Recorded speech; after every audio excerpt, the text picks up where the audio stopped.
Time is precious, and so are our pets. So time with our pets is extra precious. That's why we started Dutch. Dutch provides 24/7 access to licensed vets with unlimited virtual visits and follow-ups for up to 5 pets. You can message a vet at any time and schedule a video visit the same day. Our vets can even prescribe medication for many ailments, and shipping is always free. With Dutch, you'll get more time with your pets and year-round peace of mind when it comes to their vet care. Go to Dutch.com to get vet care that is always there for just $92 a year. This is a podcast from Minute Media.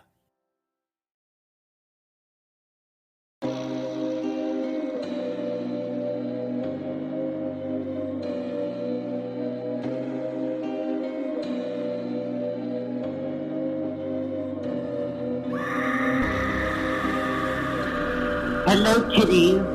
This is yours truly, the Crypt Keeper, and you're listening to Slasher Radio.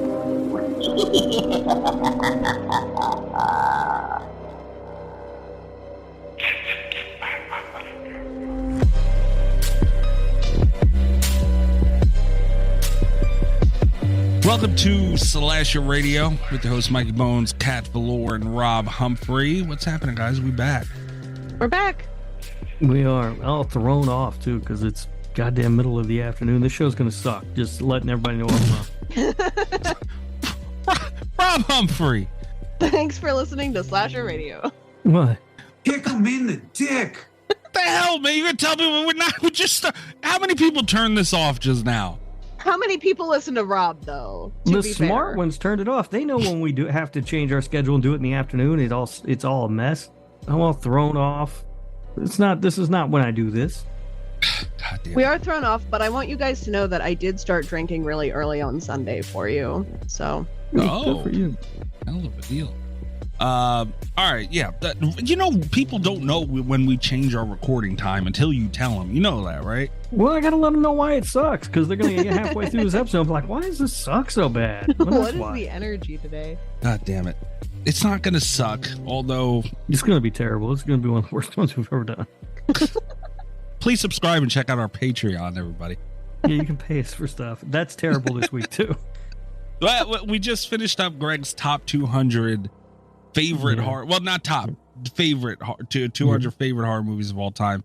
So to be fair, that was going to suck no matter what.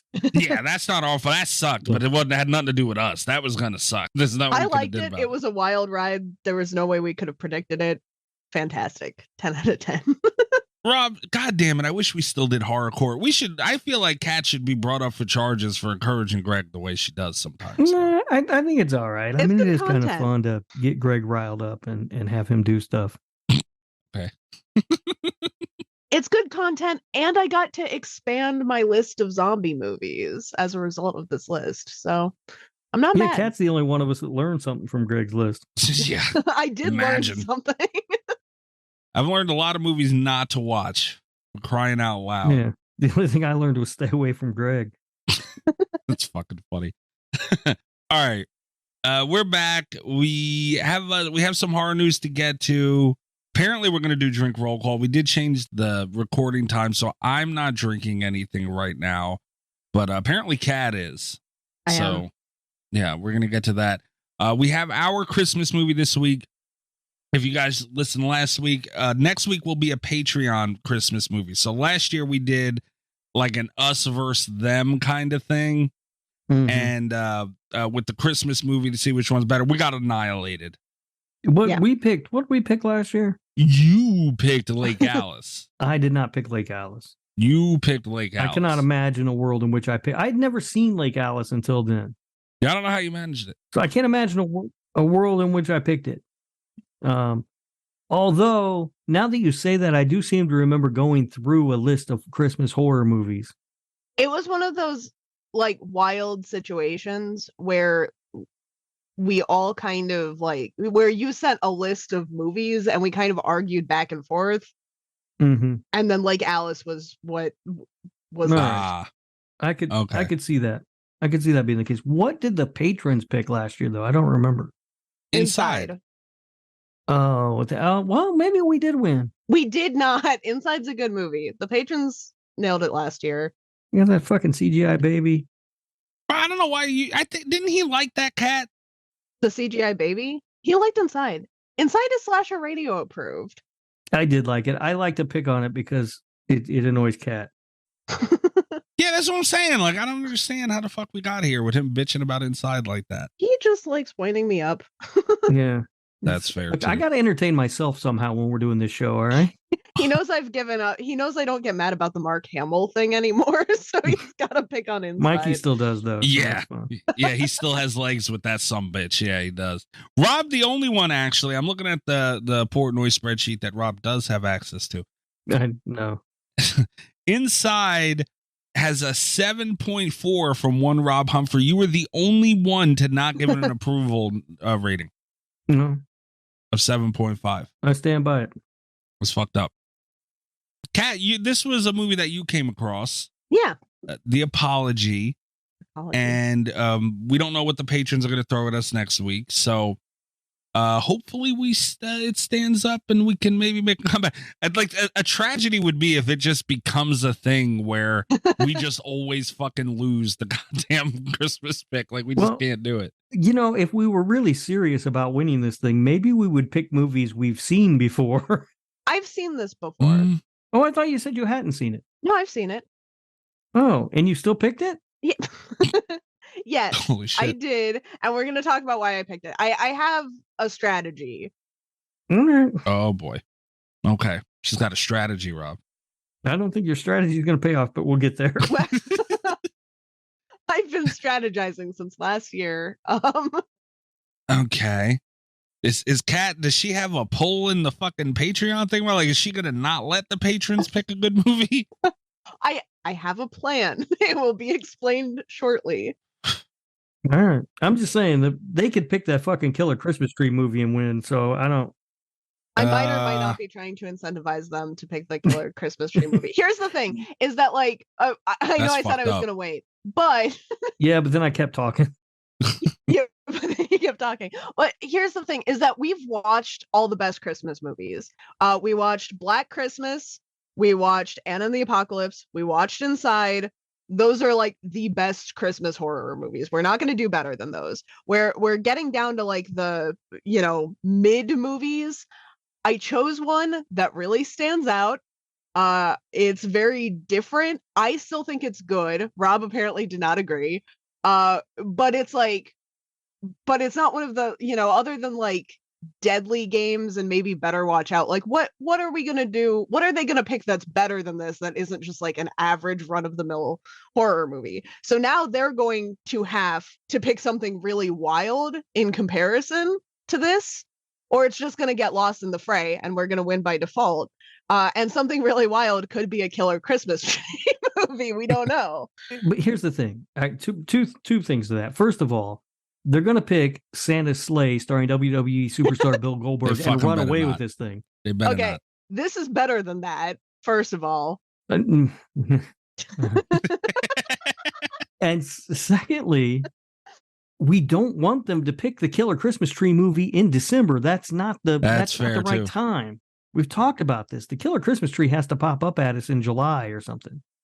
I don't like that, but I mean, like a part of like I'm a human being. I have to admit it would be funny, but I don't want that. Our Patreon is we're going on for anyone who's new. Please check out our Patreon. Patreon.com//radio.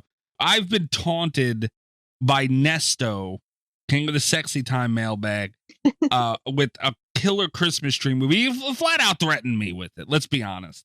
And he's just been haunting me with haunting on Twitter and on Patreon and everywhere else. So a part of me, if that came up in July, which I think Nesto took a shot once. He did take a shot in like April or something, I think, at one point. June or something like that. And it was like, oh shit. So I don't know. We'll see what the patrons do to us. It would be funnier. I'll admit it will be funnier if we get it not at Christmas. But I'm going to watch it this Christmas anyway. I'm not going to put it off for another year. And if I'm going to watch it anyway, we might as well do an episode on it. I'd be happy if they voted it in. I have a feeling they will. We don't know. They might. It would be. It's hard for them not to. This is a chance for it to win. I'm just saying. Yeah, I guess. If the Christmas tree movie is good, I can't imagine it would be a bad movie. I'm still stuck on Mikey saying, if you're new here, here's what's happening. As if, like, I'm trying to picture that person who's listening to Slasher Radio for the first time. And they're like, I'll give this a shot. And they have to hear me talk about how much the show's going to suck. And then we go into the backstage, the behind the scenes rationale behind the movies for 10 minutes. I'm guessing nobody that doesn't regularly This isn't the listen best time to come in. is still listening. I agree with Rob. Turn it off. Yeah. Leave. I told you the show was going to suck. I said it at the top. All right. So we got some news. I guess we can get into drink roll call. And then we got the apology that we're going to discuss. What are you guys drinking? I have cheer wine. Okay.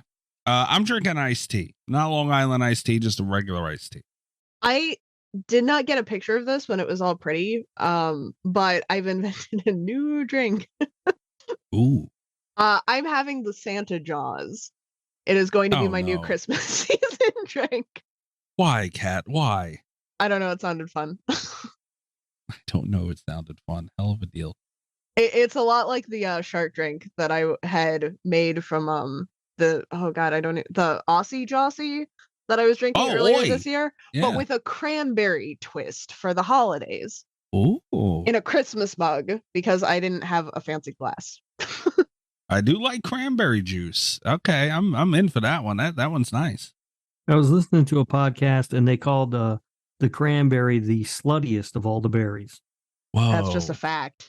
Yeah, because when you go to the store, there's like cran grape, cran apple, like a cranberry, just fuck anything. I would give them credit, but I don't remember what show it was.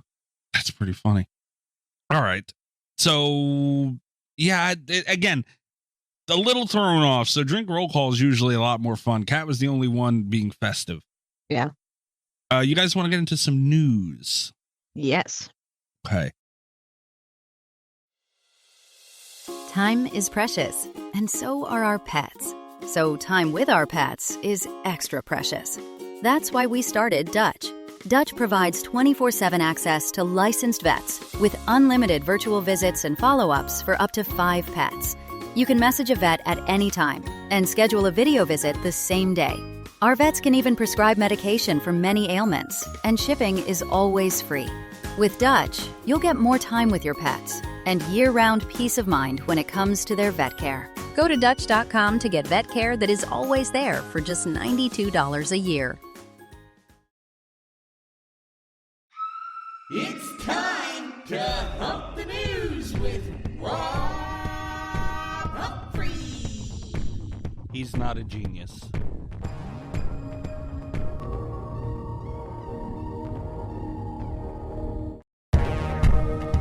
There's not a ton. Good amount of it is actually some gaming news, but The Walking Dead Betrayal is going to be delisted as of tomorrow, which recording this will be the 11th. So apparently this game came out 3 months ago on early access, and they're already refunding everybody who bought it and shutting down their servers and everything else. I'm so glad that that's the case, because you said Walking Dead Betrayal like I was supposed to know what it was, and I was like, I've never heard of this in my life. This is the ultimate, like, company just being like, sorry guys, we're sorry. Here, we're sorry. We tried. We're done. Yeah, apparently there's a Walking Dead game I did hear about very loosely, but apparently there was a game that came out recently and it's called Destinies, and it's a Walking Dead game, and it flopped hard. And on that note, they pretty much said, never mind. I am a little upset because the company that made Walking Dead Betrayal is Other Ocean, and they had a game called Project Winter that was kind of fun. It was like a snowman survival, not snowman, like you're stuck in a blizzard and you got to survive. It was very, very interesting, and it was kind of like Among Us, where you don't know who to trust among you. And it was interesting. I played it a handful of times. It was pretty fun, but I lost interest very quickly. it's just a shame to see like this company, that game was very popular and then it fell off. And it's kind of like, I don't know why they would have hitched their tail to a Walking Dead wagon at this point. But I think it just goes to show Walking Dead, not a strong enough title to just carry something anymore. Yeah. Yeah. And it was for a while. They had a lot of those choose your adventure, make your choice games. And those were actually, that was some good Walking Dead game, that first one. Some of them, yeah. All of that came out before they had a spin-off series where a guy floated across the Atlantic Ocean on an upside-down lifeboat. Yeah.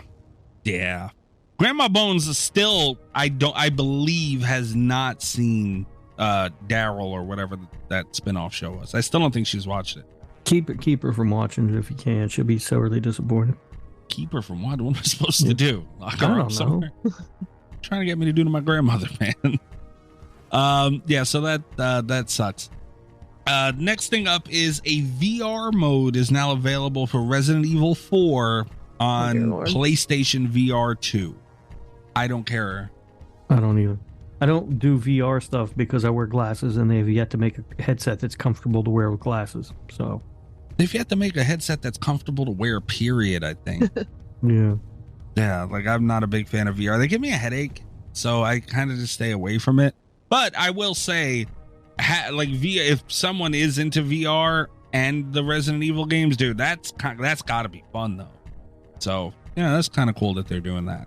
Rob, imagine Dead by Daylight in VR. You could be Nick Cage. I wonder if I would rule as hard in that as I do in normal. Oh my God, imagine what he would do to Nick Cage if he could like be virtually be Nick Cage. All right. This next. Okay, see, this I'm excited about. I just sent you guys a link. I don't know if you want to check out the trailer.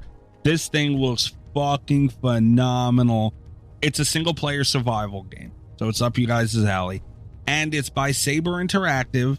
We've had them on as a guest on the show. They did the Evil Dead game, which is being shut down soon. But they're making a Jurassic Park game. And this thing looks fucking great. Are you guys going to give it a try? I'm a little bit mad at Saber Interactive, I'm not going to lie. Why? Because all I wanted was a single player Evil Dead game. And they had Evil Dead. They fucked it up. And then they were like, let's do single player dinosaurs. And it's like, that's not what I asked for. Necronomicon, single player, come on. You're driving me crazy. Yeah, that Evil Dead game would have been better single player. That Jurassic Park game looks cool as hell, though. I just watched a bit of the trailer. I'm probably going to play the Jurassic Park game, but I'm irritated that this isn't Evil Dead. This is not what I asked for.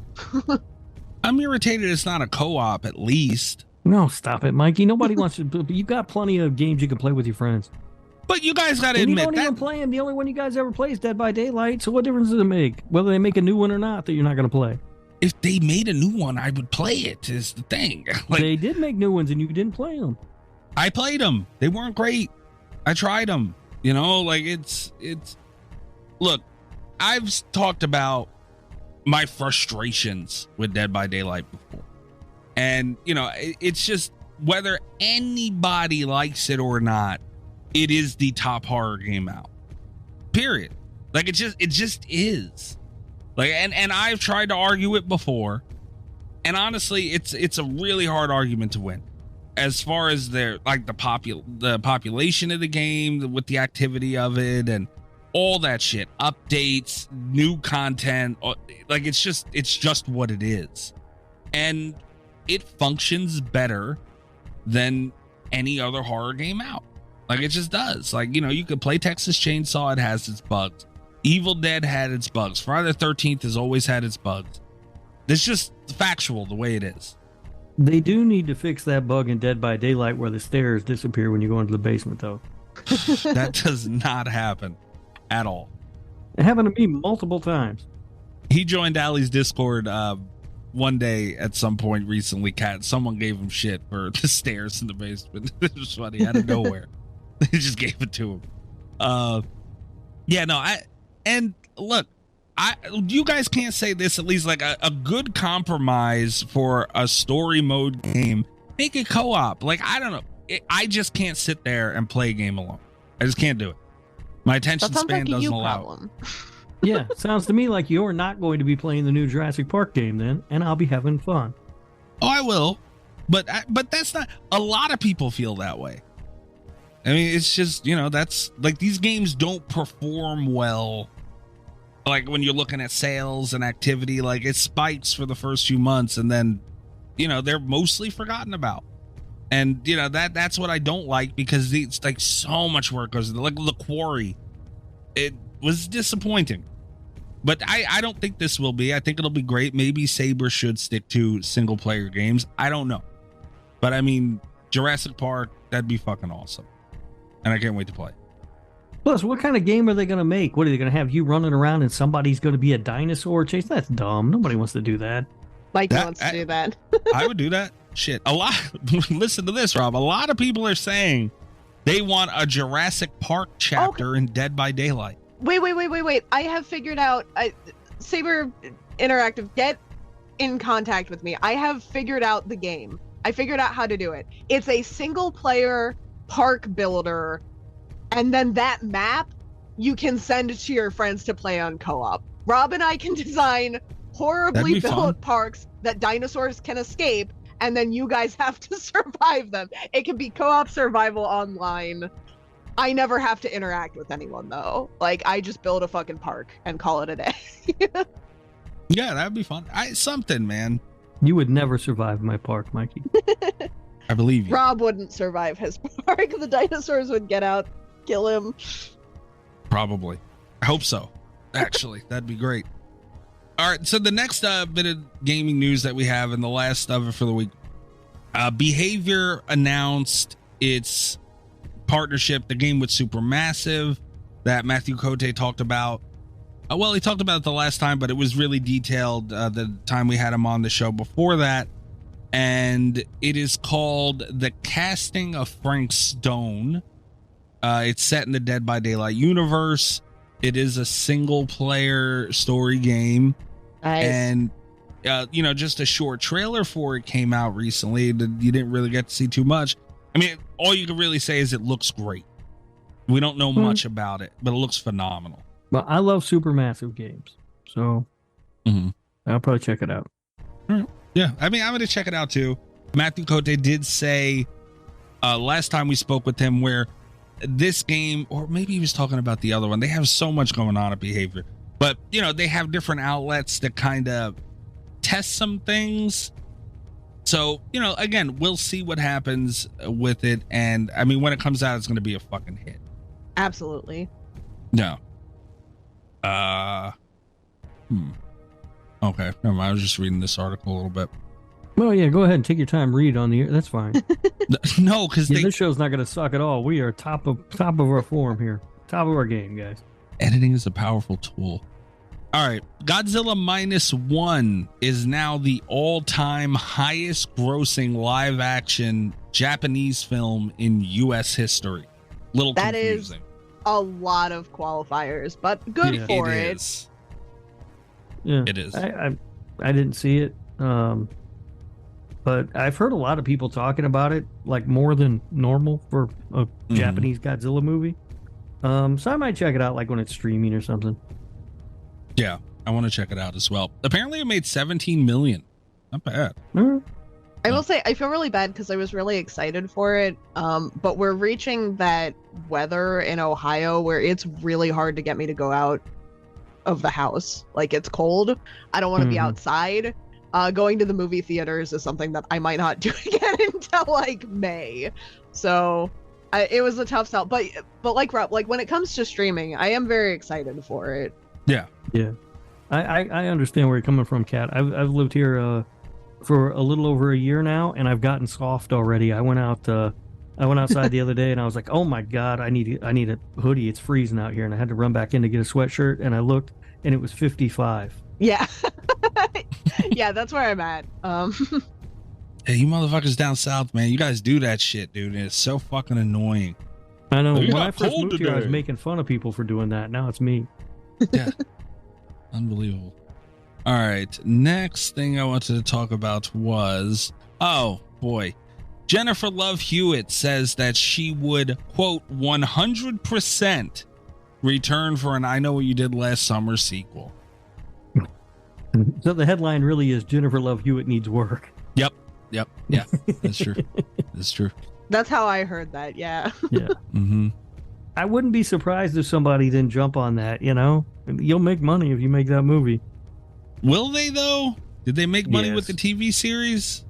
No, but it didn't have Jennifer Love Hewitt. I don't know how much money they made. It was a streaming thing. Also, I'm just saying, if they bring that movie back, if they bring that franchise back with Jennifer Love Hewitt, and I mean, what's Sarah Michelle Gellar doing these days? Freddie Prinze Jr., what's he up to? Yeah. I mean, I feel like I could get most of that cast to come back pretty easily. Yeah, that's very fair. That's very fair. And I would say that Sarah Michelle Gellar died in the one movie, so it wouldn't make sense for her to come back, but she can just be a Force ghost or something now. So. It's pretty funny. He's not wrong. Yeah. All right. Stranger Things 5. It's going to start filming in January 2024, coming up soon. All right. Apparently, Rob, you heard it was going to take place around Christmas as well. That was one of the rumors that I saw was it was going to be set at Christmas, which is hilarious because that's been the running joke on this show that everything's going to be set at Christmas. Right. And it seems to be holding true. Yeah. I mean, I still need to catch up on Stranger Things. I think I seen like 2 episodes of it, and that was it. I really need to get back on it. I mean, it's just TV series. Like it's. I don't want to get in this late. Like it's just hard to sit and look at everything you have to watch and sit down and do it. Like it's a little intimidating. I don't want to sit and do it. And especially with the newest season of Stranger Things, when every episode's as long as a movie. That's true too. It was it was a lot. I made it through finally, and I did actually enjoy it. But man, it was a lot. Yeah. That's all I have for news. Do I have to hit my damn button? I've got one thing I wanted to talk about. This is me reminding you, even though you already remembered, I have fulfilled my obligation. Good job. That's funny. So it seems like, I'm guessing this is going to be a yearly thing now, because it feels like they've done it the last few years. That right around October, we get a scientific study released to find out what the scariest horror movie is. Okay. Oh, yeah. They did it again this year, and I didn't see it until last month and then kept forgetting to bring it up on the show. But here is the new list of the scientifically proven scariest movies of all time. Are you ready? I'm ready. Number 10 is Talk to Me. 10? All right. Wait, is this ever? This is ever? Yes. Okay. This is ever. Okay. Number 9 is Hell House LLC. Okay. All right. Number 8 is The Exorcism of Emily Rose. Okay. I can't argue with science, so. Right. Number 7 is Smile. Oh, get the fuck out of here. Which is hilarious because I remember watching Smile in the theaters and laughing my ass off. Yeah. Number 6, Hereditary. Number 5 is The Conjuring. I think it's just going to make me mad all the way around. Okay. Number 4 is Insidious. Wasn't that no, that was Sinister. That was the last. Yeah, I don't fucking understand that shit. Yeah. Number 3 is Skinamarink. I told you. I knew it was going to be on here somewhere. I don't know how we've arrived here. You did call that cat, yeah. Number 2 is Host. And number 1, the scariest movie of all time, according to science, is Sinister. Still? Okay. Yeah. Now, I feel like last year it was something else. I feel like it wasn't Sinister last year. But I don't remember what it was. Wasn't it Cat? Wasn't it Dash Cam? It was Dash Cam, I thought. Oh, that's it was right. Dash Cam. And Dash Cam's not even in the top 10 now. That movie pissed me. So, I mean, it's some improvement. It is. The Dash Cam was awful. Ugh. It's rare you come across a movie that fucking bad. Like I was really pissed about it. Don't they like hook people up to monitors and shit? Yeah, it's like they monitor people's heart rates and stuff. But that's the other thing too, because they always say it's the scariest movies of all time, but it's not like you can show someone every horror movie, you know? Yeah. I'd like to know a little bit more about how these studies are conducted. Can we get a scientist on? Yeah. We get a scientist on? That would be an interesting conversation, honestly. I don't know. All right, do I have to hit my damn button? Now you can hit the button. Fuck me. Crazy idiot! Get the fuck out of here! You! Go ahead, go back to turning tricks and old folk and you pain in the ass!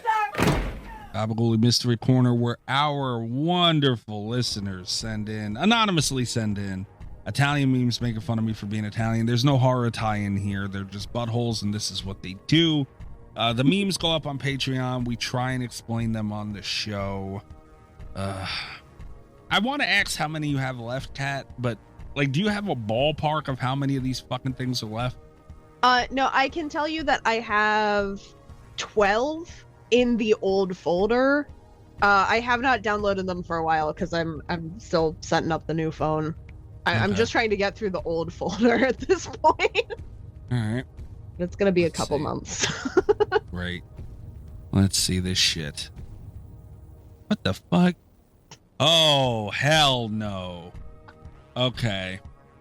How to piss off two nations at once. I don't like this at all. It's Kraft macaroni. It's ham, Kraft macaroni and cheese sushi. Where did it come in that Kraft macaroni and cheese is Italian? The height of Italian culture is Kraft macaroni, apparently. That's authentic Italian, right? Kiss my ass. And it's Kraft macaroni and cheese with what looks like chunks of ham wrapped in, sushi seaweed and rolled in whatever the fuck. And underneath it has an Italian dude, like a chef, loading penne into the clip of a gun and what looks like to be, about to shoot himself with it. And to be honest, I don't blame him. This is very disrespectful to the culture. And underneath it also has Japanese, which is someone stabbing themselves. Yeah, I don't blame them for that either. It's equally disrespectful to Japanese people and Italian. My favorite part about this meme is that it's like a double Italian meme because it starts with the how to piss off two nations at once, but then the Japanese is just like the sword through the stomach, whereas the Italians has the penne gun, which I think is just like, it's an extra layer that I appreciate. I don't appreciate it at all, actually. Not at all. Not one No? of it. No. I think the only Italian food we really eat in my house is Kraft macaroni cheese and then Chef Boyardee on occasion. Rob. Huge clown penis. Stop. Why? It's not. That's American food, Kraft macaroni and cheese. It's not Italian. It's American. It's pasta. So what?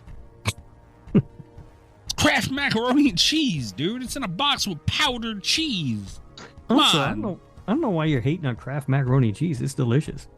I don't like eating Kraft macaroni and cheese. I will sometimes. Like if it's late and I got the munchies, I'll eat a box of Kraft mac and cheese. No problem. Well, next time you do it, slice up some ham and wrap it up in some seaweed and see how it tastes.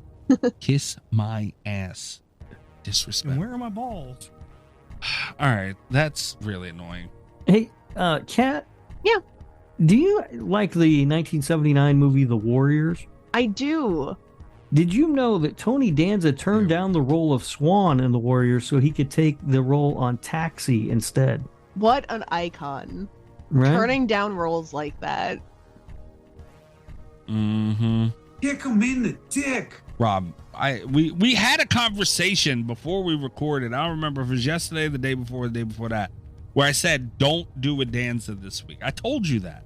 I know, but I told you I was preparing already. You shouldn't have. It takes hours for me to prepare these, Mikey. I think you can tell from the quality of Fun Fact. Oh, yeah. It's riveting. Also, an update on the investigation for that Fleshlight Gabagool Mystery Corner meme. There hasn't been much progress. I will say this. I gotta get my button ready. Will the Thrill me? He offered his assistance with, the investigation and trying to figure out what happened. That was very nice of Will, and Will will be working. Me and Will be working side by side. to get this figured out and bring whoever did that atrocious meme to justice. But I did let Will know that he is also still a suspect. and just because that's the kind of thing, like if somebody does something, they kind of want to get on the side of trying to figure it out to throw someone off the trail. It's nothing personal against Will. I don't think Will did it, but I had to be honest with him if we were going to have a working relationship and figuring this out. I had to be open, and I let him know he's still a suspect. Yeah. But Will did officially say he has never sent in a Gabagooli Mystery Corner meme, is what he claimed. Wow. All right. And I would like to think I could take Will's word for it. I think I can. Yeah. Maybe. It's smart to keep him as a suspect, though, because they say like serial killers will oftentimes involve themselves in the investigation. Right. Yeah. Right. So I don't know, man. I'm starting to think maybe it's Will. Yeah, I don't know. You should have partnered with me because I didn't make it. That's true. The one person didn't do it is Rob, because he would have sent it away. I would have sent it directly to you, and also there's no way I could have made that thing. And the downside, though, is I would be a terrible partner because I don't care. Yeah, I did say that. I believe I said that to Will, or at least it went through my head, and I told him everybody's a suspect. And I might have just said in my head, except like 2 people. Because I know Rob would have sent it to me, and I know Allie would have sent it to me. Huge clown penis. And that's it. Like everyone else, I don't even know Kat is still a suspect as well, because Kat has slid. Well, Kat's told me when she had one. But I don't know. Kat's still a suspect. Everybody else is still a damn suspect. But yeah, so hasn't been much movement, except Will has joined the fray of the Oompa Loompas and myself in trying to bring this person to justice. So I just wanted everybody to know. Can't believe I'm not trusted on this show. Kat, I feel like you would take credit for it, but I don't know. So I don't want Will to be a suspect either.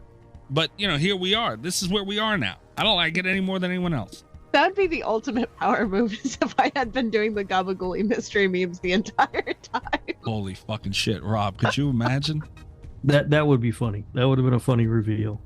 So how many weeks are in a year, guys? 50? 54? 52? Well, could you imagine? We've been doing this over. Could you imagine if Kat has just supplied herself 52 plus Gabagooli memes? All along, it's all just been her. That would be incredible. All right, Kat's even more of a suspect now. I'm not gonna lie. The stock has risen for Kat's involvement in this. Either way, I'm pissed off and thrown off now. That's it for all the Italian crap. That's it for the news. We're gonna take a really quick break, and we'll be right back with the apology. Fuck me and these Gabagooli things. It's getting ridiculous.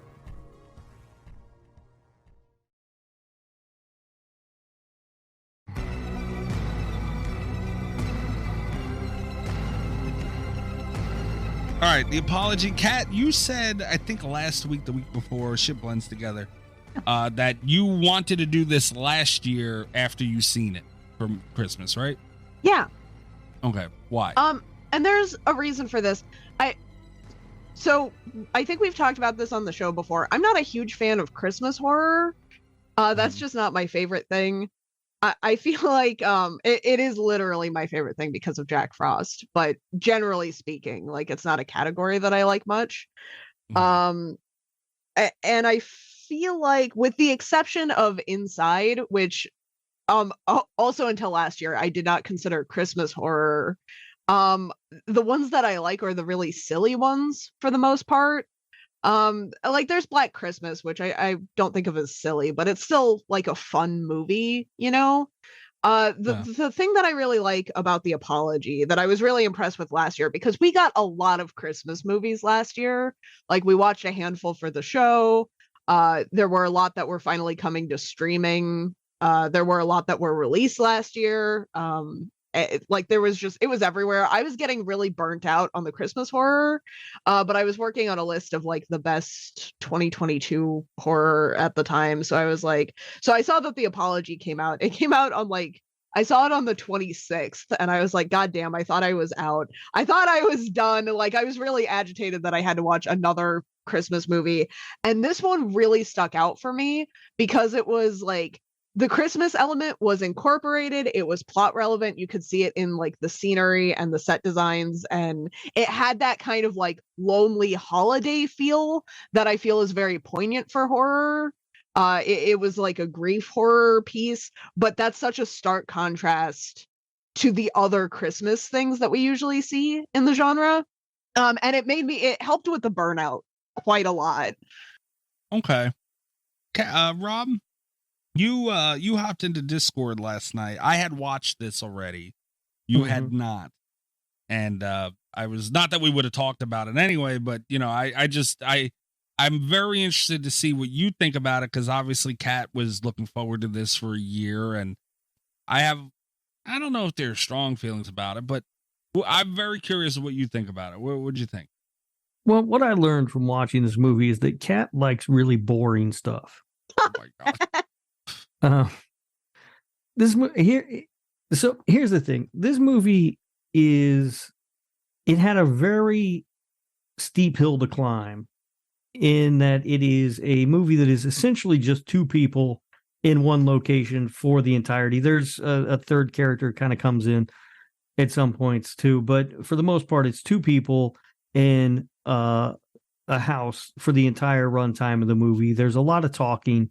When those movies are done well, they can be really, really good. The problem is anything that's not executed well can ruin the movie. And I thought the performances were great in this movie, which is a big part of that equation. The actors are really good, but man, there was a lot in the script and the dialogue that I was just like, this isn't. It did not hit the mark that it needed to, so it just failed as a movie, and it just became boring. All right, I like home invasion movies a lot, and I don't know if this really counts as like home invasion. It gets, I don't know. If you've seen the movie, I think you understand what I'm saying. It's in that neighborhood if it's not there directly.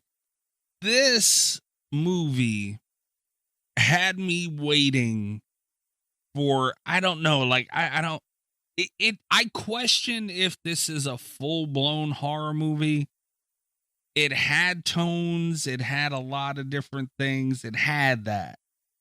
But I was just kind of waiting, and it never got there. But the thing I will say is, like, this isn't going to be a shit fest on me about this movie. It kept me invested the whole time, and I was waiting. So it's like, it's not like I got mad and I was bored and, you know, like, where the fuck, but it just never quite got to where I was hoping it would get. Because like Rob said, the acting was great. I did have problems with the script as well. My first thoughts of this movie, maybe the first 15 or so minutes in, is it looks great. Cinematography, all that shit looked great. The acting is very good so far, and it looked Christmassy. Those are the things that, you know, really like the baseline of what you want for, you know, Christmas horror movie. I just don't think it fully got there, Kat, is my thing. On the rewatch, the one thing I do wish, because there was a year in between me seeing this movie and me recommending this movie for the podcast. On the rewatch, I don't think it's as tense as I thought it was the first time. Not as tense, like, it's still tense, but I don't think it's like as I was like a lot more on the edge of my seat kind of tense the first time I watched it, and this time I was more like invested in the characters kind of tense. Like, it was a different experience for me. I do wish it had been a little bit scarier. I just feel like we could have taken this concept a tiny bit further to make it more of a horror movie. But I do really like it, like, as a character piece. Yeah. I see what you mean, though. Like, it could have done more, I think. Yeah, I think as if a it had character done piece, yeah. too much, like, it would have lost a lot of the groundedness that made it feel kind of more realistic to me. Like, I don't think it could have been one of the this couldn't have gone the inside route, right? Like, you know. Yeah. But it could have done a little bit more. And that's the thing. It kind of was trapped in itself, because it only had 2 characters throughout the whole, really 3 throughout the whole fucking movie. But most of it's just the 2, and you can't kill one of them, and it's, I just don't fucking know, man. So I will say that is one of my, I was going to say like guilty pleasures. Not guilty, but like that is something that I really like in movies. Because I do watch movies mostly for the characters a lot of the time. So seeing one that was executed well, where it's like mostly dialogue, I thought was really good. I know Rob said that it didn't hit the mark, but what really impressed me about the script for this one is that it felt like there's a weird dynamic at play. It's not like a traditional horror where it's like, here's one evil guy and here's, our final girl, and they're gonna face off and have this long conversation. It's like, here is a person in the family that you have like a really complicated history with, and you're like friends, you're close, like they were romantic partners, there's just like this connectedness, and it feels like they have this history as they're talking, that's just like, that makes it really, and there's something I think that's really hard to do about that, because like as the like villainy is revealed, there's still this element of like they have inside jokes and there's this kind of like weird chemistry between them, and it just like it just worked for me. Like I've never seen anything like that in a movie, I don't think. They did a good job with the relationship between the 2 characters, because when he first shows up at the house, I had no idea who this guy was, obviously. And then even as they're talking, they're just talking about people in the family, right? So like, I haven't seen Julie in forever, whatever. And I'm trying to figure out who this guy is to her. And I couldn't figure it out at first. Like, it didn't make sense to me. And then as they go on and through the conversation, you start to understand how the 2 of them were related and the relationship that they had. And I thought that was really well done. Instead of her answering the door and being like, "Oh, it's Bob, my ex-brother-in-law that I used to sleep with. How are you?" Yeah. They did do a really good job of that. There's just something that's off. And I think in a movie, the degree of difficulty for a movie like this is extremely high. And it's not usually done. It's very hard to do it well. You think about a movie like Gerald's Game, which is done so well and has no business being as good as it is. Because hang on. If we start comparing movies to Gerald's Game, nothing is ever going to clear that bar, though. Right, but that's the thing. But there are other movies that I think do it well too, like The Shallows. I think is a great example of this, where there's just like one character in one location in that movie, but it works. This one, there's just something about it that didn't quite work, and it has to be the script. And one is it feels like they keep covering the same ground over and over again in their conversation, which started to get kind of annoying to me. And 2, I felt like she was doing things that didn't make sense throughout the movie, like her half-assed attempts to escape this guy didn't make a lot of sense to me. Because it does, ultimately, a movie like this is going to rely on 2 things, and that is your script and your performances. And the performances are fantastic. Everybody's terrific. I do really love the performances. Yeah. So it has to be the script's fault, right? There's also a weird edit, and I don't know if it's just because of, I was looking at, like, Hulu has little markers when you're watching movies to show you where the ad breaks are going to be. Okay. If you have ads in there. And there was one set for right when they finish. It's kind of early in the movie. Like they're upstairs and she's coming out of the bathroom. Okay. And then there's a weird cut to where they're immediately downstairs at the table in the kitchen. And I don't know if that's because Hulu put an ad break in there that actually didn't play. It just the movie kept going. So there were no commercials.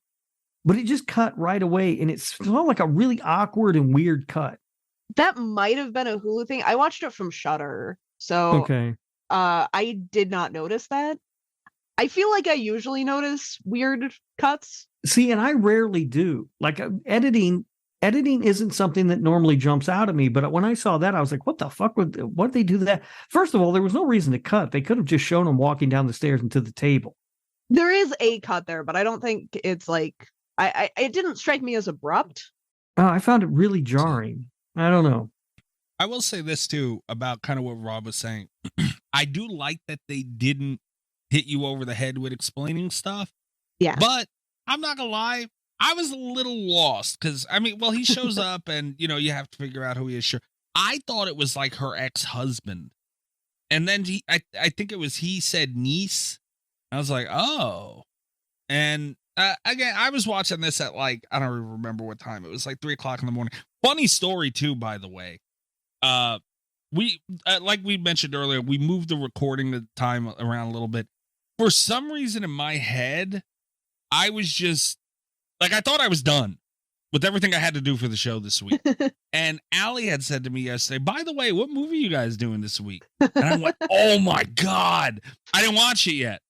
I was like, fuck. I thought it was a movie I had watched already and I was prepared and just the time got moved and I just got to show up. Dude, I would have been making the Zoom call today going, oh my God, no. So that would have been awkward. But anyways, I thought that was funny as shit. But I did end up watching it with Allie. And she was a little thrown off by the niece thing too. So I don't know if maybe it was just us high as shit watching something at 3:00 in the morning. No. Did you get that at all? I think it is a little confusing at first. And then it's whose brother is he? Her ex-husband or hers? I think he was married to her sister. Yeah, he was married to her sister, but the two of them had an affair. Yeah. Okay. Yeah. It is confusing at first, but then I think that as the story plays, and that's why I like the way that they did it, because as the story, as their conversation sort of plays out, you start to be able to piece it together. Yeah. Which I like, because most movies would just put it right out there. They would just say who it was, and that's not how life works. Yeah, that's fair. I wasn't super mad. I was just confused because I thought I knew it, and then when niece, I was like, wait, what? Yeah, it's something that I liked a lot. I don't think it threw me off much, but again, this time around was my second time viewing it, so I knew going in who they were. I don't remember that confusing me the last time I saw it either. But I will say I did like that they made me wait for it a little bit, because they establish that the daughter is the big thing for her is what has happened to her daughter, but they establish really early in, you assume as the audience that the daughter is dead because she's been missing for 20 years.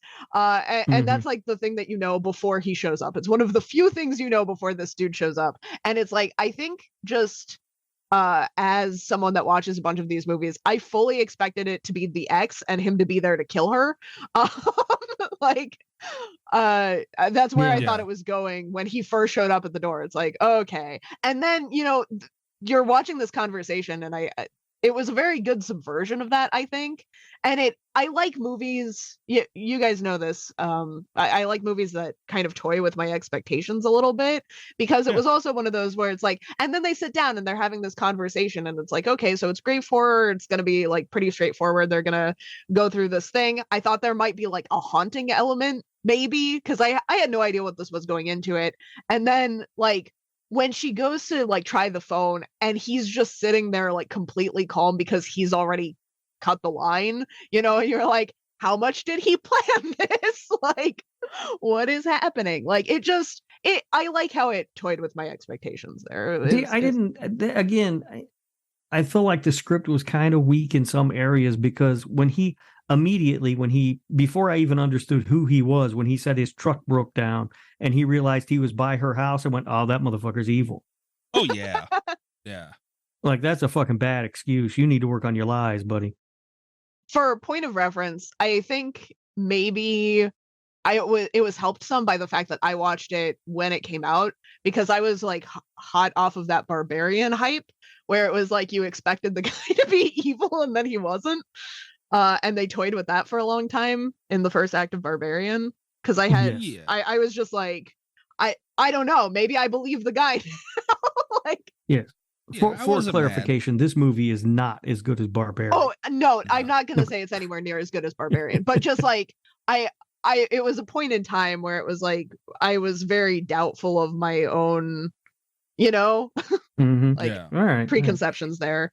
It is fitting that this movie is titled The Apology, and it's the one that we're doing this week because we do owe our listeners again an apology for how terrible this show is going to be.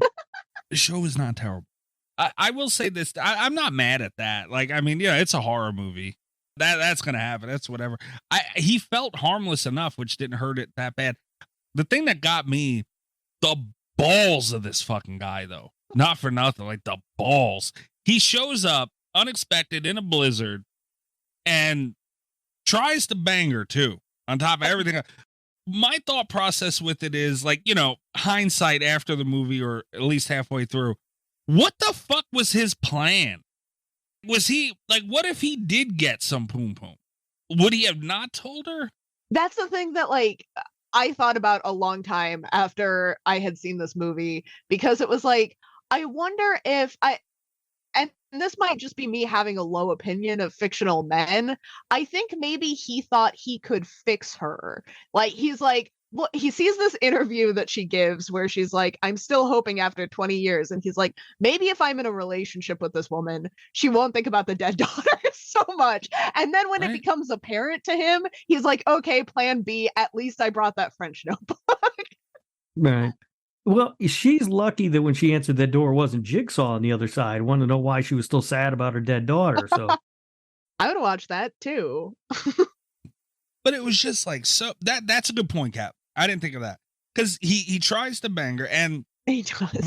For anyone who hasn't seen this movie. But that's not brave, Mikey. I mean, you saw the weather outside and he got in the house. I mean, that's a pretty easy deal to close. No, look, I'm not mad at him for, well, I mean, I guess given all the scenario, yeah, that's a fucked up move. But I'm saying in general, that was his move. He had this to tell her, and he's going to try and bang her. And then when she says no, he goes, fine. Like, what? What? What a response. Like, fine, now I have to do this. Well, fine, now I'm going to ruin your night. I'm going to ruin your whole fucking life and have it come crashing down on Christmas Eve. The thing that doesn't make any sense to me is that he's committed what is essentially the perfect murder, and he's gotten away with it for 20 years and finally decides to show up at her doorstep one day and unburden himself. It makes no sense. That's the thing, too. That was the other part of the balls of it. Because that was ballsy enough, trying to bang this girl and then whatever. And before I move away from it, when someone has to tell you something and they take a knife out of your hands, stab them. Don't let go of that fucking knife. That's right. You stab them. Just don't even wait to hear what they have to say. Just stab them. And I will say this too: when he took the knife from her, understood she's holding a very big knife, and you're telling her very bad news. Understood. You're gonna tell a woman any bad news, and she's holding a knife. You want to remove it. Understood. But when he turned around and took the other knives, it's like, we got to get rid of all of them. That shit was funny as fuck. That was ballsy enough. Then afterwards, or no, before that even, he's telling her, like, all the shit about how she needs to just get over it and whatever. Like, how the fuck do you walk into somebody's house with that? Even if that's the point you were trying to get across, the way he was saying it. And then after all that, he's like doing the poor me thing. Like, I came here and I did this and you don't feel bad for me. What the fuck? I agree with you, the balls of this dude, but I do think elephant balls. It proves the point a little bit that he's unhinged, because he's like, okay, plan A, I'm gonna seduce her. Plan B, I'm gonna tell her the truth after I take away all the knives. But then he's like, but he wavers a little bit in between, where he's like, okay, so the seduction isn't going well. Maybe I can just talk her into moving on. Like, yeah. I think it's like him kind of dragging his feet about it, where he's like, if I can talk her into moving on, because then he presses her way too hard about that convert. Like, if he had nothing to do with it, if he had just been like a normal ex-brother-in-law or whatever, and he shows up, that is a weird ass conversation for him to have had. Because he just pushes way too hard. But I do think that's supposed to, like, especially on the repeated viewing, because I remember the first time being like, oh, he killed that kid. Like, this is not gonna go well. But like this time around, watching it, knowing where the movie was headed, it was one of those things where it's like, I think he really, really just did not want to tell her, where it's like, I think he was just delusional. There was part of his brain that was like, if I tell her to move on, I never have to tell her I did it. We can be like in love. I can hook up with her, you know, like it's gonna be fine. And I'll just take this to my grave. And then like once she says, like once she answers that he has to, like that she would just want to know all the details, then he tries even harder to seduce her before backing out, and kind of admitting that that's where he is. And I think it's also why because there's that scene too where he presses her about the revenge fantasy in the beginning too, which makes sense once you know that he wants to, like, he doesn't want any consequences from this. He wants to die. Like, he wants to be with her, or he just wants the easy out. Like, he doesn't want cops involved in this. So it's like, he doesn't want to suffer. I think he's kind of hoping that the revenge fantasy is just to shoot him in the face. Like, yeah. And again, I'm not killing it over that. Like because in a way it felt somewhat real, because, you know, like that's very hard information to give. yes. You know, and like it shouldn't feel formulaic. Like, it should be all over the place. He should be nervous. It should be awkward. You know, it stuck. I was just sitting there going, the balls of this fucking guy. The reveal of the information, I mean, it's hard for me to hear the things he said. And, you know, like, I guess it's supposed that's maybe the thing. The tone of what he revealed. And for anyone, again, who's new, we're trying to dance around spoiling as much as we can, but we're going to just talk about it. So, yeah, you know, if you haven't seen the movie, it might not make total sense. So go and see the movie. But, you know, the reveal, obviously, you could just not. It's a movie you should see. It's not that it's bad. a good movie. It's a good movie.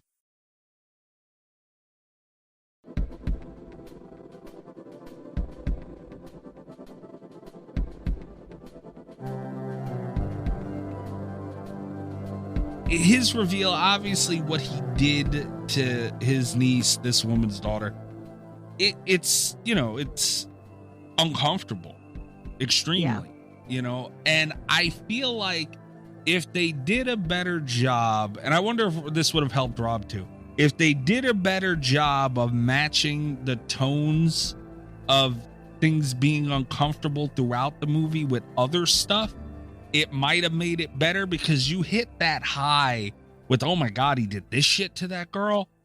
And then like the rest of it's kind of mid as far as what happens. Do you think that would have helped, Rob? I don't know. I mean, I there were so many things that kind of like, so she has him in the basement tied up, right? Yeah. Mm-hmm. And she shoots him in the leg or whatever. And then at some point he fights his way out of the restraints holding him in the chair, and she runs out of the room. She like runs upstairs, but then she just runs and hides in like her daughter's old bedroom. Like, bitch, he's hobbled, shot, trying to get up those stairs. Run out the front door. Your best friend lives across the street. What the fuck are you doing? Yeah. There was just a lot of dumb stuff. And why does she live in a house where none of the doors or windows open? He had jammed the doors. I don't know what was going on with the windows. Leslie Vernon. So it was very, like, just a lot of really annoying stuff to me. In terms of like what he had done to the daughter, the one thing that I think would have made this movie better for me, and it would have been a controversial direction to take it in, but when he starts telling her this, his whole thing is that the daughter kissed him.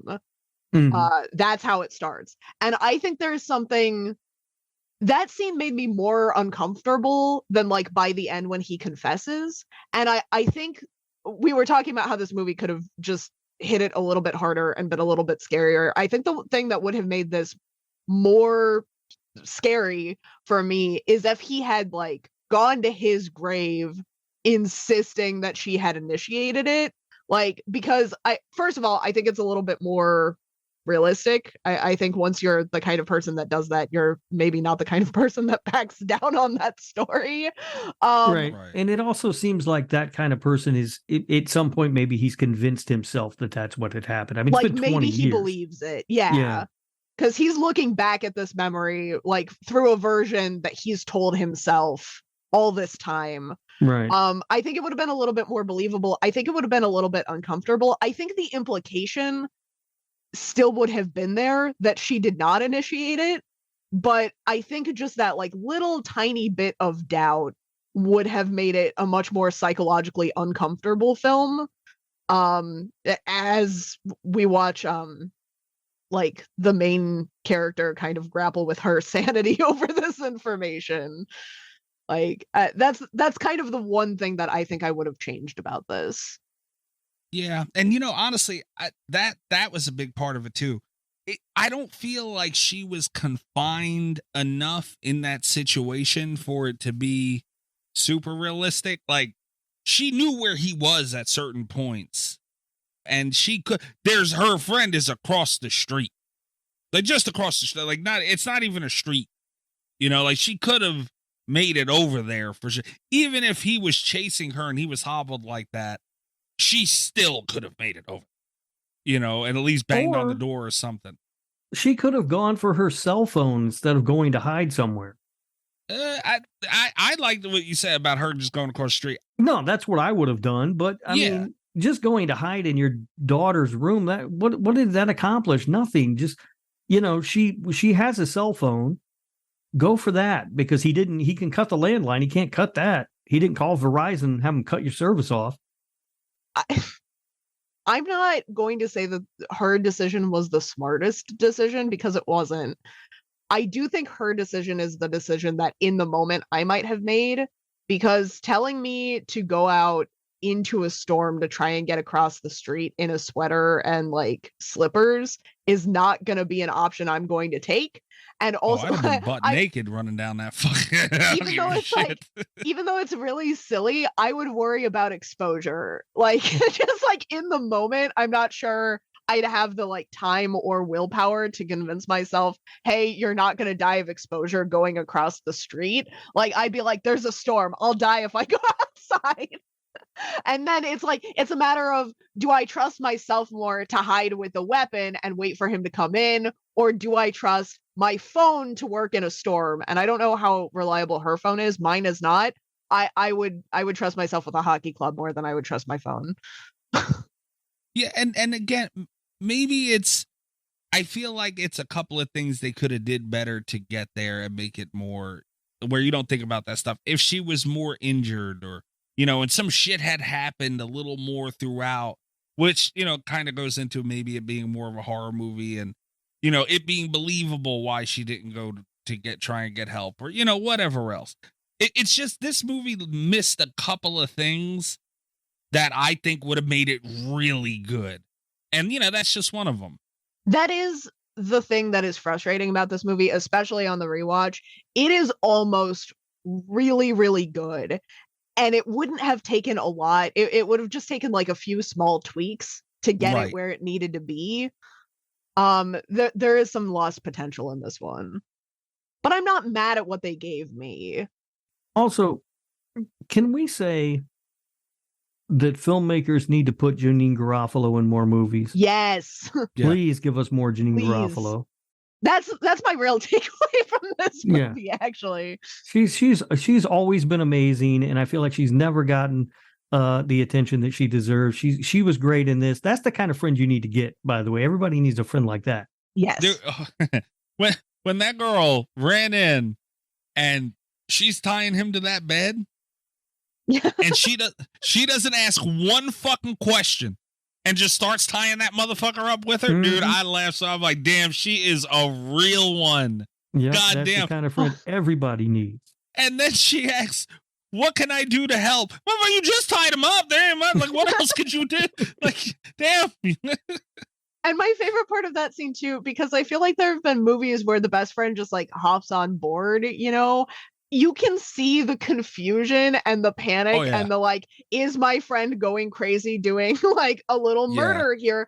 And she still chooses not to ask questions and tie him up. Like, that's an exceptional performance from Janine.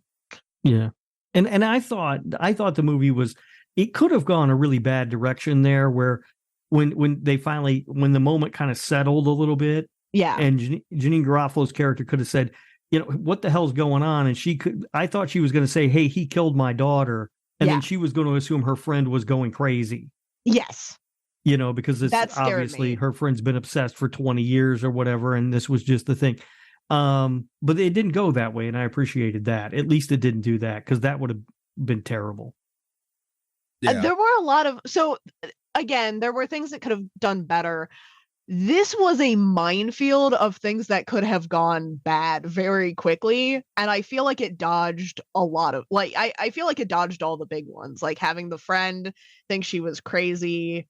No extra, there are a lot of movies that start with this like really intimate psychological premise. And then by the end, you know, like the police have come and have been shot, and, you know, the killer has accidentally killed like 6 other people, and he's like, I never wanted to hurt anyone, I just came here to talk to you, you know, like there were a lot of those tropes that this movie just kind of like sidestepped. It's just like, nope.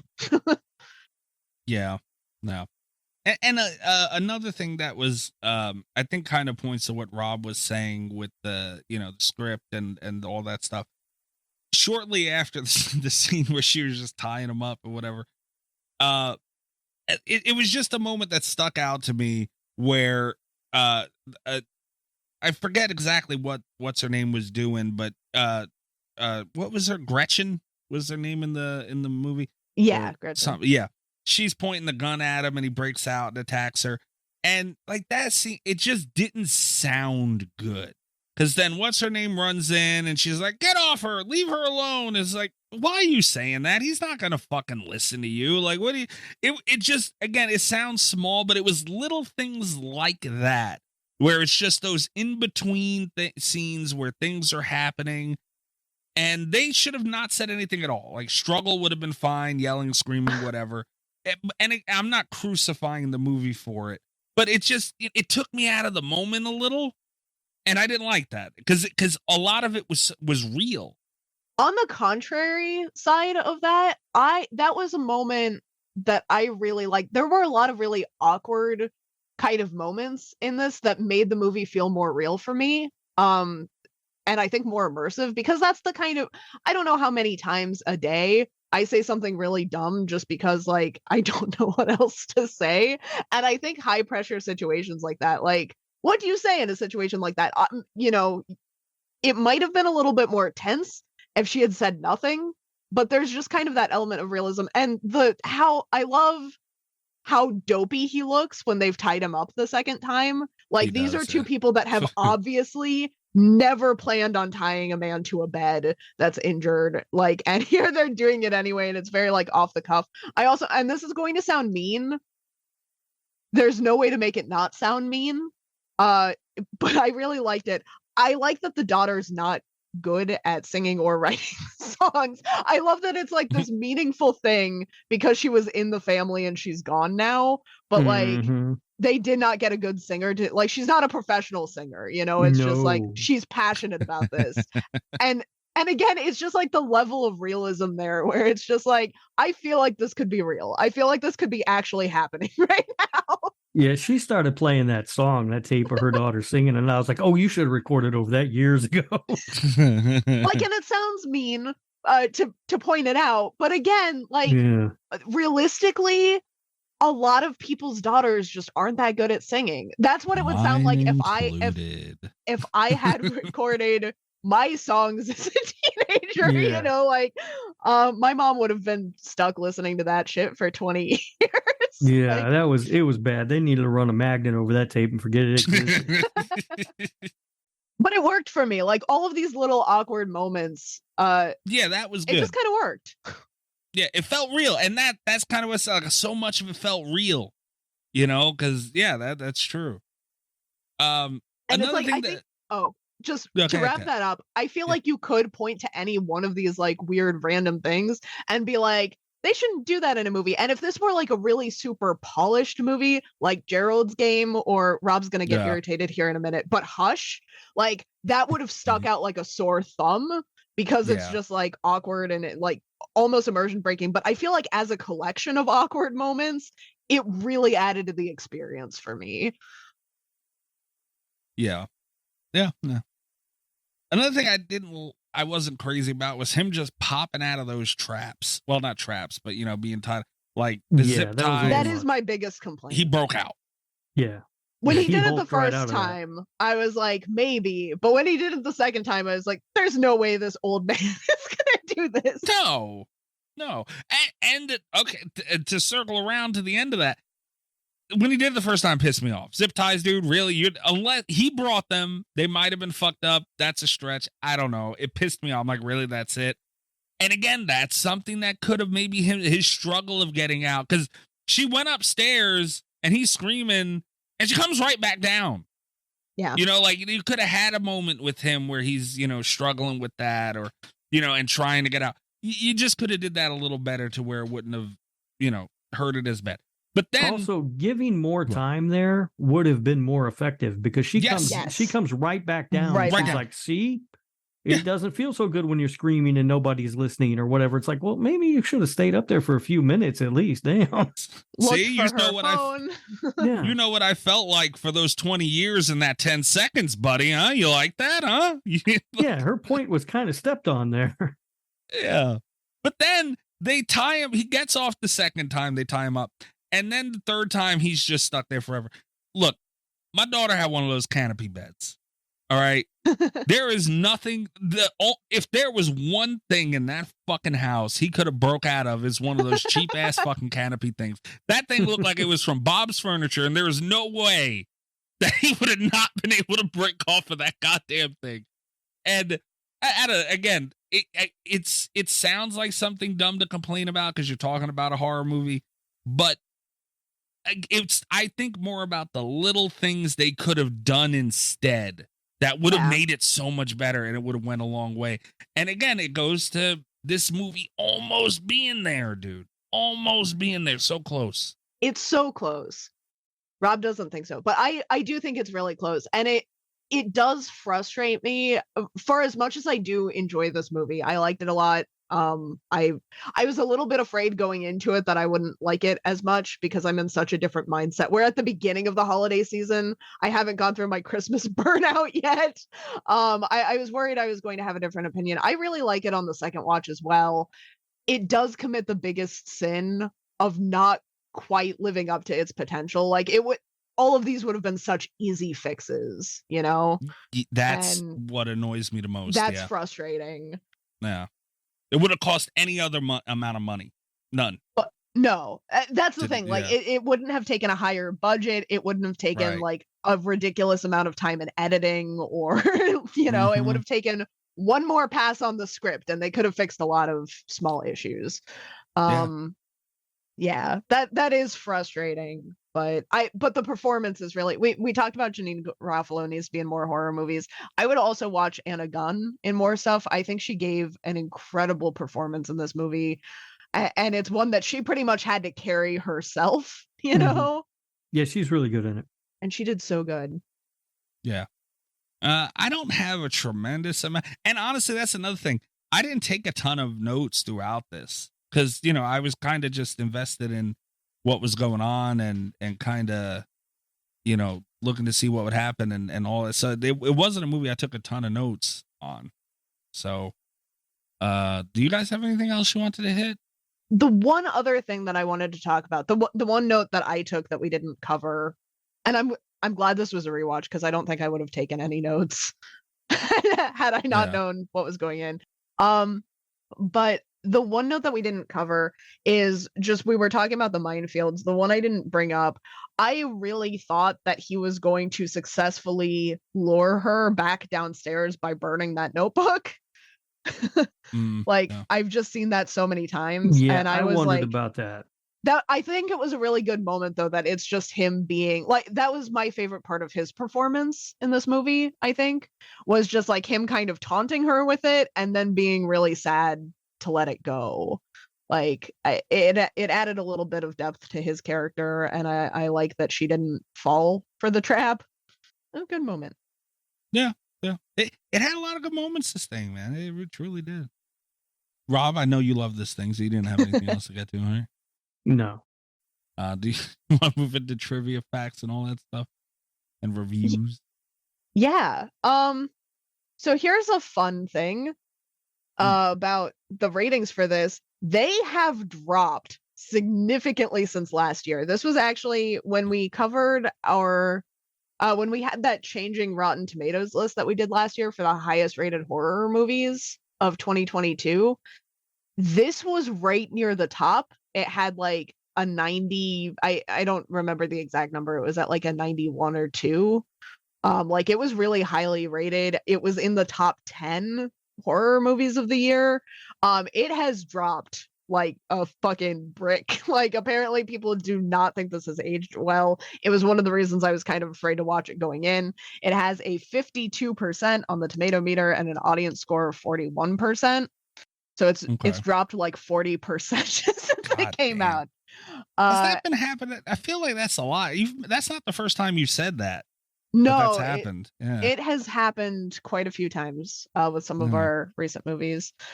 I think this might be the highest drop, though.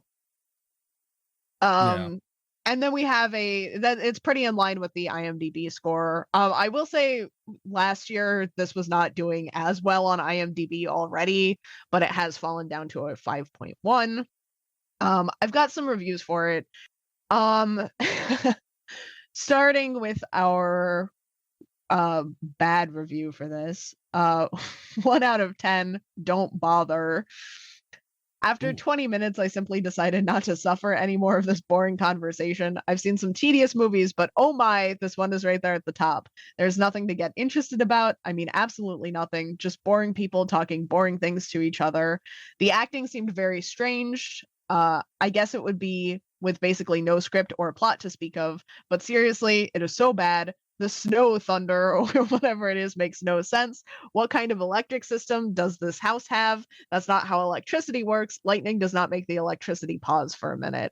So this dude was pissed about I guess about the house. And I don't think, because that's the end of the review, I don't think he finished it. I think no. And I'm sorry, you're not allowed to review a movie you haven't finished. No, I don't think you should be allowed to. Yeah, that's just dumb.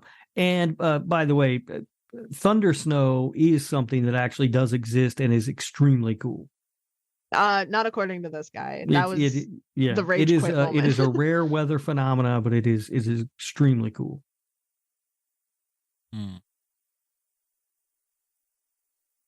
I do wish they had shown. Well, that would have affected the budget. I would have liked to see the snow thunder in the movie.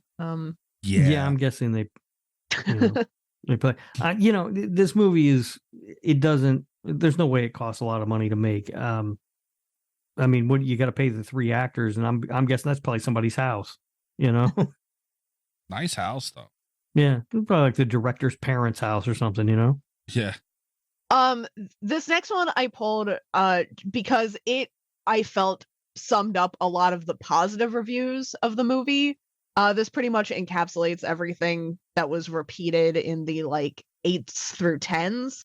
A fantastic, challenging film. I recently saw a clip of Patti LuPone lamenting that America's stupidity is evident even on Broadway, as the most prestigious stage in the nation has given way to the works which do not challenge the audience. Rather, every production is something safe, a story that the theater goer already knows through some other form of popular culture.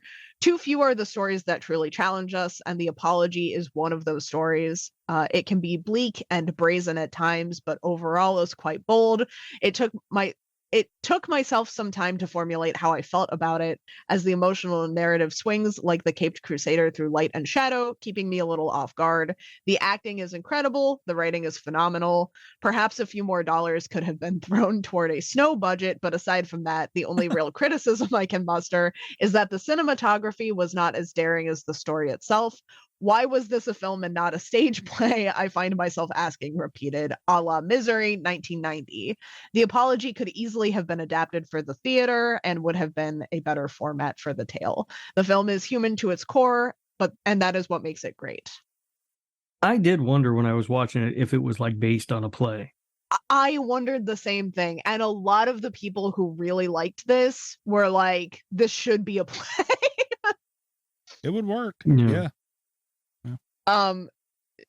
Which I think is why we don't see more movies like this. I'm really glad that we got I know we keep talking about it, but I'm really glad we got Gerald's Game, because it's like we get so few of those movies that's just like one or two characters in a really isolated location, not moving around a lot.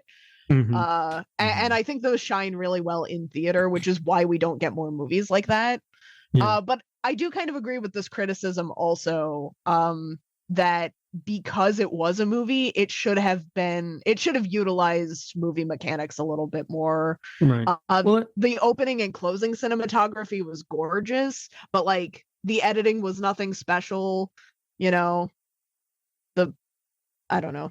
Yeah, that's the problem with movies like that when you're set in one location, right? Like you've got to find ways to make it look interesting.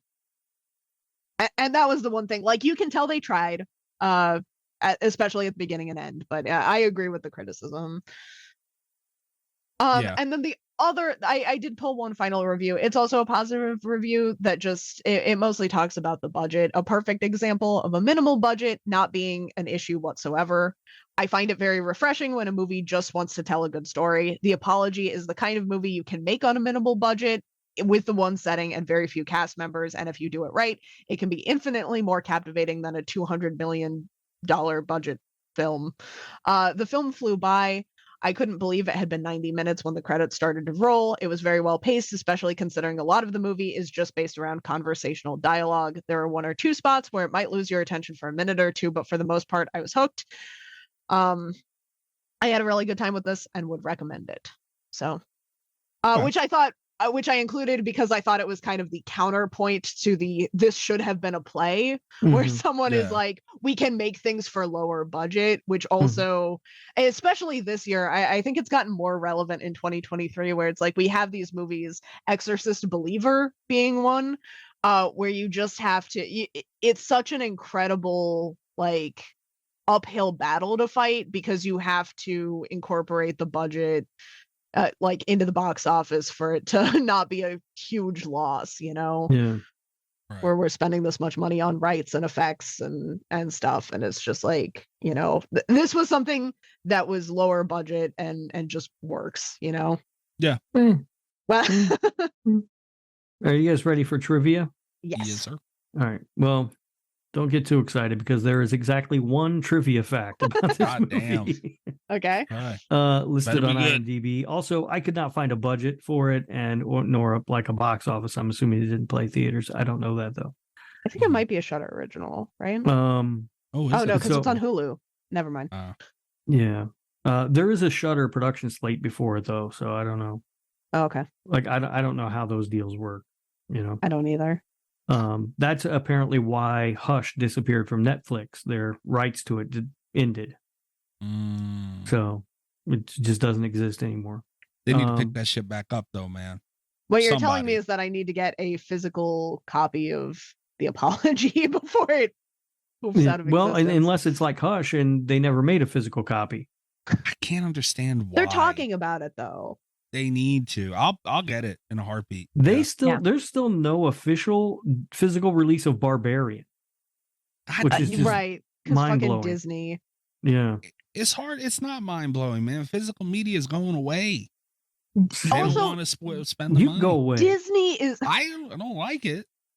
Disney is vicious about that stuff.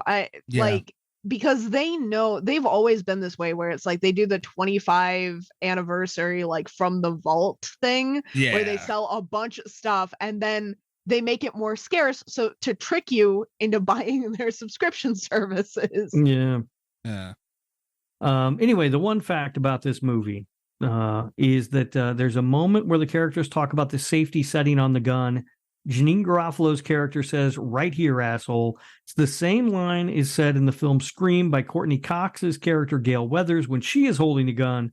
Janeane Garofalo was reportedly up for the role of Gale Weathers. God damn it. That's fun. Scream. I like that. There you go. Yeah. That is What a different franchise Scream would have been, though, if Janeane Garofalo had been Gale Weathers. Yeah. Yeah. I was going to say it would have been better, but I don't know. I do like Courtney Cox. She's good. And she brought a star factor to it, which isn't always great, but, it helps. I'm not saying it would have been like better or worse. It just would have been very different. Yeah. Could have been better. We don't know. Yeah. Maybe That's the beauty of that Garofalo could have married David Arquette. I don't think she would have left him. Well, who knows? All right. So Portnoy time. This is going to be rough. I feel like Kat's going to be the highest, so she should probably go last, right, Rob? I'm definitely going to be the highest on this. All right. That's fair enough. That would be hilarious if Rob was somehow the highest on this. If Rob was like, I hated it. It was bad and boring. Kat likes terrible movies. 8. He kind of did that with the Leprechaun a little bit. You gave that 7.2, Rob. You give that movie a lot of shit. And Paranormal Activity, you gave a 5.9. Yeah. Yeah, that was good. So I struggled with Portnoying this thing because it's just, I don't want to give it a low score, but I want to be fair with it. And I think that the number I'm landing on officially is probably going to be a 5.1. And I forget which one it was. I think you said IMDb was 5.1. And I was struggling. It was going to be a low 5 regardless. I was thinking about a high 4, but I couldn't. I didn't want to give it under a 5. But you know what? Just over is good because they did a lot of stuff well. But again, the fact that the little things they could have did wouldn't have taken much annoys the shit out of me. And when when I'm looking at something and I think it's really good, I want to try and make it better, and I can't, it annoys me that they seen all the good shit they did throughout all this and they didn't sit and think, okay, it needs just this. We could just do that. And they didn't do it. So, a little bit more hard. And another thing, nobody died in this fucking thing. I mean, the little girl died, but that was 20 years ago. Nobody died. He didn't die. Yeah. The friend didn't die. Nobody fucking died, which is a little annoying as well. So 5.1 officially is where I'm landing. All right. Rob's going to be a dick. This movie, the degree of difficulty for this film was very high. And I recognize that, but I also recognize the fact that they fell short of the mark for me. I do wish I liked it more. I do think the performances were really good, but I do think the cinematography was a little stagnant and didn't do enough to make it interesting visually. I think there were too many script problems and things that I just found slight annoyances more than anything else, I guess. And I got bored. I just found it kind of boring. So I give it a 3.3. Wow. Okay. That's a little rough, man. Damn. Kat, what are you doing here? I'm going to give it much higher than that, unsurprisingly. I really like this one. I will say I didn't like it as much this year as I liked it last year. I do think it's the perfect, if you're like me and you're creeping up, it's like Christmas Eve, and your family's trying to get you to watch a Christmas movie and you're all Christmased out. Because I very often I burn out before the end of the season, and this is like the perfect movie for that. It's not as good at the start of the season, but I still like it. I think it's solid. I loved the performances. I do think they hit the mark overall. It frustrates the hell out of me that this isn't, like a better movie than it is, but I'm still going to give it a 7.2. I had a good time watching it again. God damn. That's Rob 7.2. Strong. I know, I heard her. Okay. Wow. This sounds so bad about it. All right. Not approved. This one's landing at a 5.2. Damn, Rob. 3.3. That's right. I disagree with that one. It's not. Look, I acknowledge that what they tried to do was difficult, but if you can't do it, then don't do it. I think they did it for the most part. They couldn't do it. It's not perfect, but I think more or less they accomplished what they were trying to do. All right. Well, we'll see what the patrons do next week. If they go with the Killing Tree movie, then Ernesto keeps haunting me with, I think we're safe. But no, if we're not. They're going to beat us no matter what. Killing Tree ain't I gonna think beat that's this. true. Here's the again. There are a couple exceptions that are like mid-fun Christmas movies. We're out of the good ones. We've done the good ones already. We have Santa Jaws. Like, what more are we gonna do? Santa Jaws being the one. We've watched both Jack Frosts. Where No, that is we're true. at the bottom of the barrel. Like That is true. They can't pull Santa Jaws out on us. Kat said the best one and didn't mention Black Christmas even once. Santa Jaws and both Jack Frost movies. Okay. All right. So next week we'll see what the patrons do. The Christmas battle moves on. Check out the show at Slasher Radio. Make sure to follow us there on Twitter and patreon.com/Slasher Radio. Tier starting as low as $3 a month. Get an extra show every week starting at the fucking tier 2.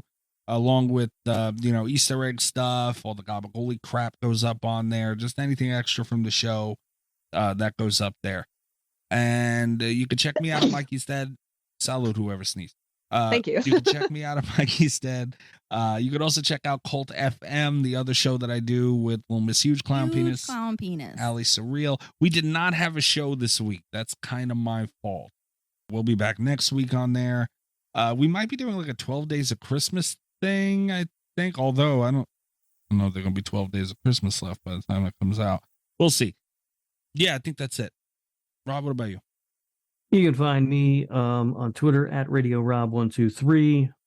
You can also listen to the other show that I do with Kat, the Nick fucking Woo Cagecast. It is Nick effing Woo. If you're searching for it, wherever you find podcasts, wherever you're listening to Slasher Radio. And Kat was not feeling well last week, so we did not do an episode. So we are still going to be releasing our episode on Kiss of Death. Yes, I had no voice on our recording day last week. So, Kiss of Death, take 2. Yes. And also, just allow me again to apologize for myself and my co-host. This show was not very good, and that's unfortunate, but it happens from time to time. Son of a bitch. Also, too, by the way, the Slashy's coming up starting in January, so we're working diligently on that, as I'm sure you all could imagine. And make sure that now is the time to follow us on social media so you'll be able to vote. We have no say in this. This is all up to you guys, so I don't want to hear. If you didn't vote, I don't want to hear any bitching. If you voted, you got to vote to bitch, and everybody loves to bitch, myself included. I am a professional bitcher, but I don't make sure I do what I got to do to be able to bitch. So you got to get your vote in. Make sure you follow us on Twitter for that. Yeah, I think that's it for Slashy stuff. Kat, what about you? You can find me on Twitter at cat_Voleur, VOLEUR. You can check out my website, catvoleur.com. I have books. You can give everyone a copy of Puppet Shark for Christmas. I know you want to do that. Yeah. I still don't understand why. I'm sure it's going to be great. Like everything else Kat does. I'm sure of it. But I just don't understand why. Puppet Shark. Why not? Because I couldn't get the rights to Santa Jaws. Somebody else has those. Oh, no. Who got their hands on that? A treasure trove of Santa Jaws. Check us out next week, guys. Good night from Slasher Radio. Fucking Santa Jaws will not go away. All the best with Slasher Radio Podcast.